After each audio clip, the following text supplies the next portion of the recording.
Welcome আপনাকে লিখিত podcast ক্লিপসের এই ভিডিওতে। সাবস্ক্রাইব করে বেল আইকনটা প্রেস করে দিন এরকম আরও ইনফরমেটিভ ভিডিও সবার আগে পাওয়ার জন্য। ধন্যবাদ। তো অন্যান্য পরীক্ষা আপনি তো দিতেন, তো আমি সেই থেকেই জিজ্ঞেস করবো যে প্রথম কম্পিটিটিভ এক্সাম কোনটা? তো জীবনের প্রথম যদি বলি তাহলে মোটর ভেহিকেল ইন্সপেক্টর একটা এক্সাম হয়েছিল। তো 2000 যতদূর আচ্ছা। মনে আছে 19-এর হয়তো নোটিফিকেশন ছিল। তো হুম। 19টা হয়তো পোস্ট ছিল, 17 কি 19 এরকম একটা পোস্ট হবে। তখন আমি প্রিপারেশন হয়তো জাস্ট 1 মাস হয়েছে আমার। ওই 1 মাসের মাথায় পরীক্ষার ডেট অ্যানাউন্স হয়েছিল, তো কলকাতায় এসেছিলাম। তো সেটাই আমার ফার্স্ট পরীক্ষা। তারপরে মিসলেনিয়াস, ডাব্লিউবিসিএস।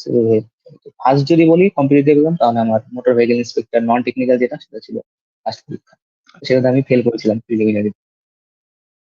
আচ্ছা। আচ্ছা। ওকে, তো আহ, আপনার গ্র্যাজুয়েশন 19 আই গেস নাকি? হ্যাঁ, 2019। 19। তো দেন তারপরে মোটামুটি আপনি আপনি আপনার কোনো রকম ছিল না যে এই এক্সাম দেবো এই এক্সাম দেবো না, আপনি সব দিতেন নাকি? হ্যাঁ, মানে যেহেতু বললাম ফ্যামিলিকে সাপোর্ট করার একটা ব্যাপার ছিল আমার কাছে। তো আমার টার্গেট ছিল অবশ্যই ডাব্লিউবিসিএস গ্রুপ বি, কিন্তু তার আগে টার্গেট ছিল যে আমি কোনো একটা চাকরিতে অন্তত ঢুকতে হবে আমাকে ফ্যামিলিকে সাপোর্ট করার জন্য। তারপরে আমি যে চাকরিতে ঢুকি না কেন আমি আমার মানে ড্রিম যেটা পার্সু করতাম অবশ্যই। তো খুব বেশি সময় লাগেনি, যাই হোক। তো আমার থিওরি এটাই ছিল, সিভিল হোক পুলিশ হোক যে কোনো একটা জবে ঢুকবো আগে, তারপরে আমি ডাব্লিউবিসিএস এর জন্য প্রিপারেশন নেবো। কিন্তু এই প্রসঙ্গে একটা জিনিস বলবো, আমি সিলেবাস সবসময় ডাব্লিউবিসিএস কে ফলো করতাম।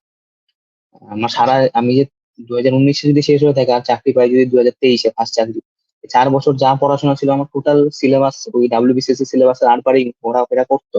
জাস্ট যে পরীক্ষা থাকতো তার 1-1.5 মাস আগে সেই পরীক্ষা রিলেটেড যেসব প্রিভিয়াস ইয়ার বা কোনো মক টেস্ট এগুলো দেওয়া, সেটা করতাম। কিন্তু আমার পড়া ওই ডাব্লিউবিসিএস এর পড়াই ছিল। স্পেসিফিক কোনো পরীক্ষার জন্য আমি কোনোদিন পড়িনি। আচ্ছা। সম্পূর্ণ ভিডিওটি শেষ পর্যন্ত দেখার জন্য ধন্যবাদ। এবং যদি ভিডিওটি ভালো লেগে থাকে তাহলে একটা লাইক করে দিন এবং সাবস্ক্রাইব করে দিন, যাতে এরকম আরও ভিডিও আপনি সবার আগে পেতে পারেন।